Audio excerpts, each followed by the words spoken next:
Hey guys, I just wanted to come on here and talk to you a little bit more about my story, go into a deeper depth of, the struggles, the issues of everyday life, living as a man that was 900 plus pounds in a truck with a lymphedema that was over 150 pounds, and just kind of give you guys a back history into what that was like.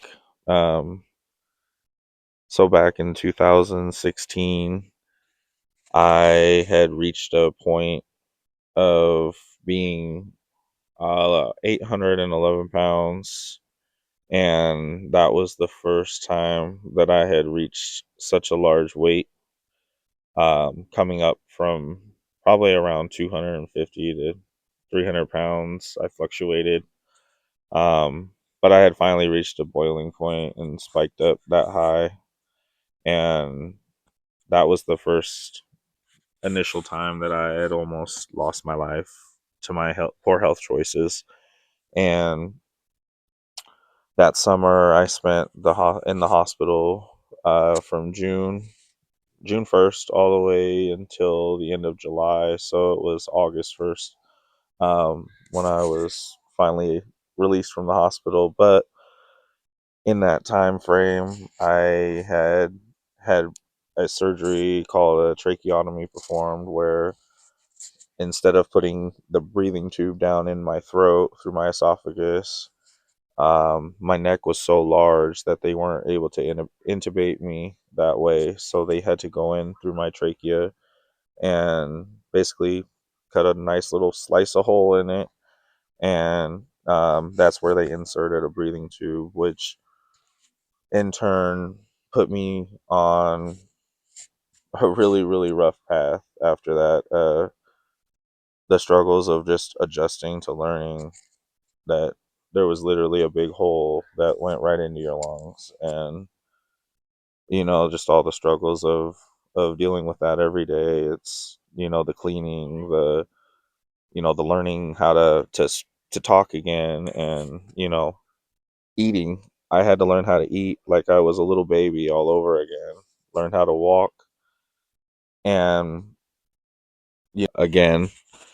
And that was just like just learning those basic, functions all over again was just demoralizing and embarrassing. And there was just so many emotions that was going through my mind through that whole time. And it was only 60 days, but it felt like an eternity.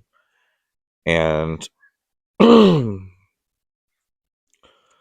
once so I got out on August 1st. It was exactly on August 1st because I remembered it was exactly 60 days because I got cabin fever living in the hospital basically. Um, but so by the time I had left the hospital for those 60 days, I was losing around 2 to 3 pounds on average every day of just body fat. And before anybody even has anything to say, it wasn't water weight, because when you're a person that's that large and you go from damn near eating 30 to 50,000 calories in a day, sometimes down to your average 2,000 calorie diet, even less than that. The body fat just starts melting off. And so, long story short, by the end of that stay at the hospital, I had lost 200 pounds of just body fat. And so I came home to recover. Um, but I'm not silver spoon fed, and my family isn't rich. So I was able to finally go back to work, um, because I was at a point where I could actually go back and not be hurting every day. And, like I said, there was nobody that was going to sit there and take care of me. I had to, I was 26 at the time. So despite my problems and issues and everything with my health, I still had to go out and make money and, be a functioning adult. So I went down and got a job at Planet Fitness. Um, I'd actually got the job because of a guy I had met um, through a mutual friend of mine from high school, actually.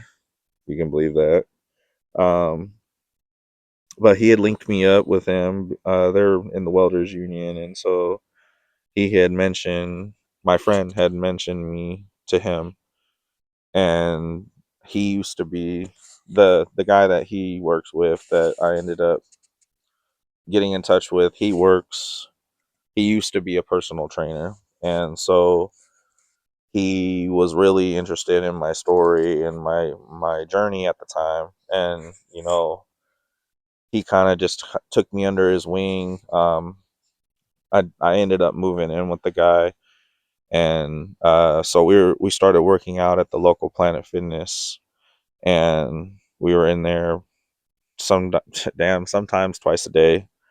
Um, I had a lot of time on my hands at that point, and so he had gotten really close, and he was really good friends with all like the staff and the management and all that. And so one day he kind of just sat there and asked him, was like, "Hey, like, would you guys have a position for him? Like, you see him in here. He's trying to better himself. He needs a job. Blah blah blah, X, Y, and Z. Um, and I didn't even think that it was gonna become of anything, or anything would come of it. But your boy got the job, and I ended up holding that job for like 3.5 years, and but in that time frame, I had worked my way probably down to around 565, between 560 and 580 ish, because that was about a year and a half, 2 years after I had got home from surgery. The first time after I lost the first 200, and I hit a plateau in that time period. So it wasn't. I should have lost more weight in that time, but like life happens. So there was just freezing points in my life at that time where I just hit walls, and the progress stopped, and then it got going again. So, but in that time frame when I was working at the gym, um, I did manage to lose another probably like 80, almost another 100 pounds. Um, but I was still very, very, very much a large man.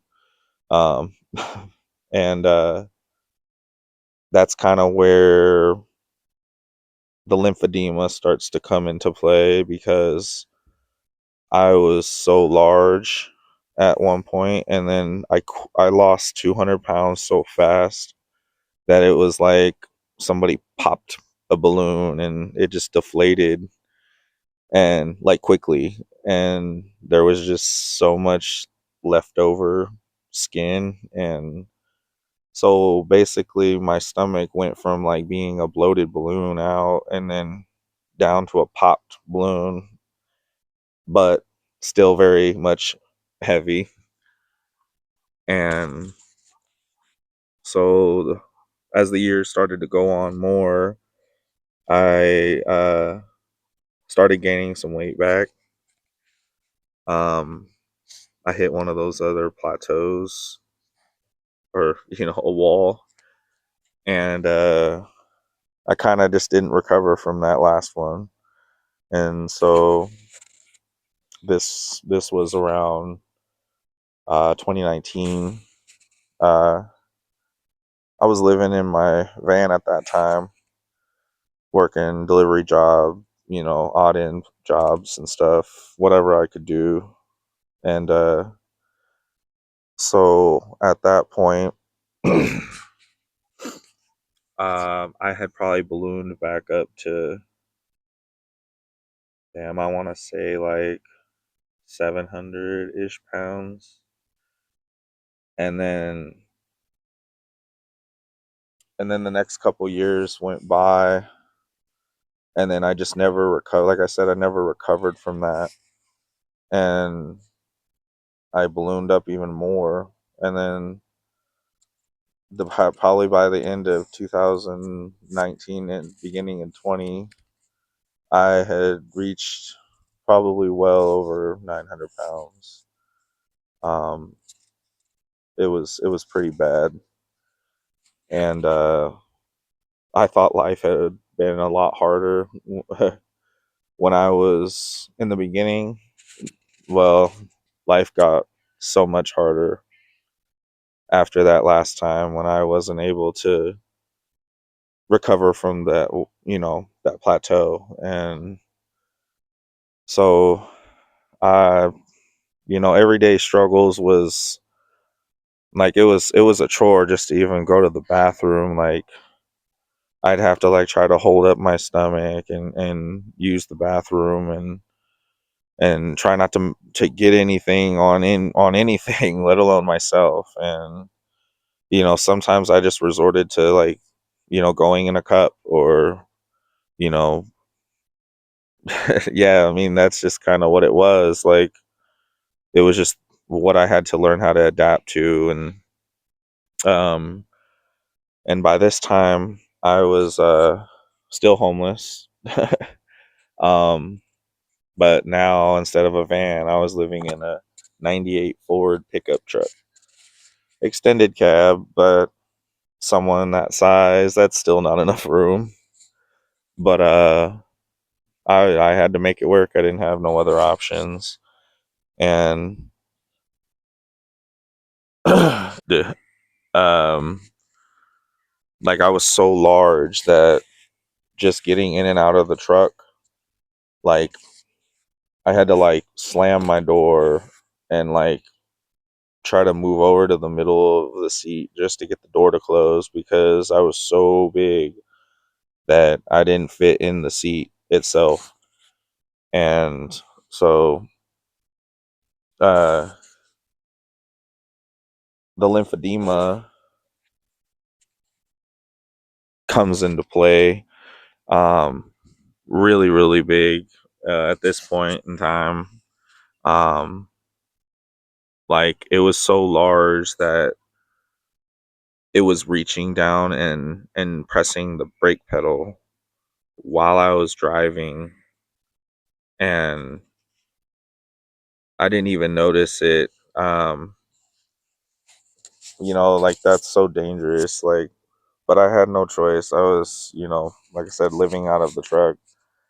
And so some more time had went by, and when you're living out of your truck and that size, your hygiene kind of takes a really big hit. And you know I wasn't able to shower as much as I should have been for someone who is my size, um, because being that large you just have to have like a better routine than most people. And just with my situation that just wasn't in the cards for me. So it got so bad that on the sides of my waist, I started getting these really large tears because it had gotten to a point where it was just so swollen and heavy from always being in a seated position and never being able to elevate it, that it started to tear from my hips, like around on my waist, on my hip. Like I had these gashes that were just gnarly. Like they were gross. Like, and they hurt so bad. And um you know I tried to keep them as clean as I could. And it just things got out of hand. And one day my son's mom, who at the time was my best friend, and this was before we had our son. Um, like I was just in the truck one day, and she had, come out of the house from doing something and came to see me, check on me or whatever, and she found me like delirious and incoherent and basically just babbling at the mouth, like I had a really bad fever, like it was crazy, like I was literally just dying, like I thought that was probably going to be my last moments that day. But she had called the ambulance, and when they had shown up, they were just like speechless that somebody my size was living this way, and had put himself in that kind of position. So um, it took a minute for them to even just get me to extract me out of the truck and get me to the hospital. Um, once we had got to the hospital, from what I remember, they were scrambling to try to see where they could even put me, because any of the hospital beds that are there, the standard issue equipment wasn't going to hold someone my size. And so I didn't even know what was going to happen, where I was going to go. And thankfully they were able to get me accommodations, and I was in the hospital there for, I don't know, uh a good 2 weeks. And basically that they were basically just letting me go, like there it was just such to a point that there was no coming back from it. And so basically i I felt like that was going to be the end, and that there, that was it. There was no coming back from this. Like I had messed up for the second time, third time, whatever, but this was it. That was the one that was going to take me out. And you know it got to being towards the end of that time period of where I was not recovering because of the infection that I had got from those tears, and my hygiene, you know, played a big role in that. And so, um, a few weeks later, after I had been there, they had actually found a surgeon in San Francisco that was going to be up to the task of trying to get my lymphedema removed and save my life. And so they set that up and scheduled that.